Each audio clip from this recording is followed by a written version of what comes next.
हरे कृष्णा। मैं कृष्ण सखी एक बार कार्तिक महात्म्य के 32वें अध्याय के साथ फिर से धनेश्वर को नरक दिखाना। श्री कृष्ण ने आगे कहा, इसके बाद यमराज की आज्ञा से प्रेत दूतों ने धनेश्वर को सब नरक दिखाने के लिए साथ में लिया और उससे कहा, हे धनेश्वर, ये देखो, ये अत्यंत भयानक नरक है। इसमें पाप करने वाले प्राणी यमदूतों द्वारा नित्य ही दुख पाते हैं। यह भयंकर दिखाई देने वाला तथा तपी हुई बालू वाला नरक है, जिसमें अंत समय में देह जल जाने के कारण पापी बिलख रहे हैं। भोजन करते समय आए हुए भूख से पीड़ित अभ्यागत का जो मनुष्य सत्कार नहीं करते, अर्थात उन्हें भोजन नहीं कराते, वह इस नरक में अपने कर्म द्वारा सताए जाते हैं। जो लोग गुरु, अग्नि, ब्राह्मण, गौ, वैद और क्षत्रियों पर लात से प्रहार करते हैं, यहाँ उनके पैर इस गर्म बालू में जलाए जाते हैं। इस प्रकार के नरक के 6 भेद हैं। यह अनेक प्रकार के पाप करने वाले को मिलते हैं। देखो, यह अंधात मिश नाम का दूसरा बड़ा नरक है। वहां देखो, सुई के समान और भयंकर मुख वाले अनेक कीड़े मनुष्यों की देह को काट रहे हैं। यह नरक भी 6 प्रकार का है। दूसरे के मर्म को छेदने वाले पापियों को कुत्ते, गीध आदि पक्षी से नोच नोच कर खाते हैं। यह तीसरा नरक है। इसे करकच कहते हैं। यहाँ भयंकर नरक है। यहाँ पापियों को आरे से चीरा जाता है। करकच नरक भी 80 पत्र वन आदि भेदों से 6 प्रकार का है। जो पुरुष पति पत्नी तथा पुत्र का वियोग करा देते हैं, वह यहाँ दंडित किए जाते हैं। जो अपने प्रियजनों या प्रिय प्राणियों से वियोग करा देते हैं, वह मनुष्य भी इसमें 80 पत्र रूपी तलवार से काटे जाते हैं और कुछ भेड़ियों के भय से भाग जाते हैं। ऐसे पापियों को यहाँ पर पकाया जाता है। देखो, यह अलगल नामक महाभयानक चौथा नरक है।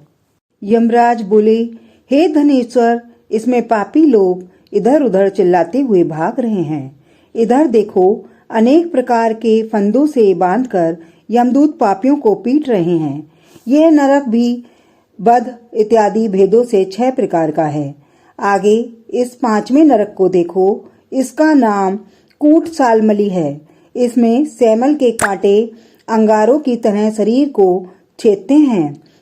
यहाँ पराई स्त्री से संभोग करने वाले, किसी के से अकारण बैर करने वाले और पराया धन हड़पने वाले पापी यम द्वारा दी गई पीड़ाओं से 6 प्रकार से सताए जाते हैं। यह देखो, रक्त और पीप से भरे इस 6ठे नरक को देखो। इसका नाम उलब्रण है। इसमें पापियों को नीचे की ओर मुंह करके लटकाया जाता है। ना खाने योग्य पदार्थों को खाने वाले, निंदा और चुगली में तत्पर रहने वाले पापियों को यहाँ मारा जाता है, जिसकी भयानक पीड़ा से चिल्लाते हैं। देखो, यह कितने भयानक शब्द कर रहे हैं। यह नरक भी दुर्गंध आदि भेदों से 6 प्रकार का है। अब यह भयानक 7वां नरक देखो, जिसे कुंभी पाक नरक कहते हैं। हे धनेश्वर, ये तेल आदि वस्तुओं के नाम के आधार पर 6 प्रकार का है। इसमें महापापियों को यमदूत तेल आदि में उबालते हैं। यहाँ हजारों वर्ष तक प्राणी यम द्वारा दी गई यातनाओं को भोगते हैं। ये ही सब 42 भेदों वाले रौरव नरक हैं, जिनको तुमने देख लिया है। बिना कामना के अर्थात इच्छा रहित अनजाने जो पाप किए जाते हैं, वह सूखे कहलाते हैं, और कामनाओं के कारण जो पाप किए जाते हैं, वह गीले या आर्द्र कहलाते हैं। इस प्रकार गीले और सूखे भेदों से पाप 2 प्रकार के होते हैं। एक आर्द्र और दूसरे सूक्ष्म कहे जाते हैं। नरकों के इन अलग अलग 84 प्रकार के पाप हैं। पातक 7 प्रकार के होते हैं, जिनके नाम इस प्रकार हैं: अपकीर्ण, पांगते, मलिनिका, जाति भ्रंशकर, उपपातक, अति पाप और महापाप। जो जीव जैसा करता है, वह इन 7 नरक में अपने पाप कर्म से पकाया जाता है। यमराज बोले, हे धनेश्वर, तुम्हारा कार्तिक का व्रत करने वाले पुरुषों से जो संसर्ग हुआ था उसी के पुण्य प्रभाव से नरक यातनाएं और सभी कष्ट दूर चले गए हैं। श्री कृष्ण ने कहा, इस प्रकार नरकों को दिखाकर प्रेतराज उस धनेश्वर को यक्षों के लोक में ले गया। वहां उसे यक्षों का राजा बना दिया गया। वहां धनेश्वर ब्राह्मण धन यक्ष के नाम से प्रसिद्ध हुआ और कुबेर का अनुचरण बना। उसके नाम से अयोध्यापुरी में विश्वामित्र ने एक तीर्थ की स्थापना की।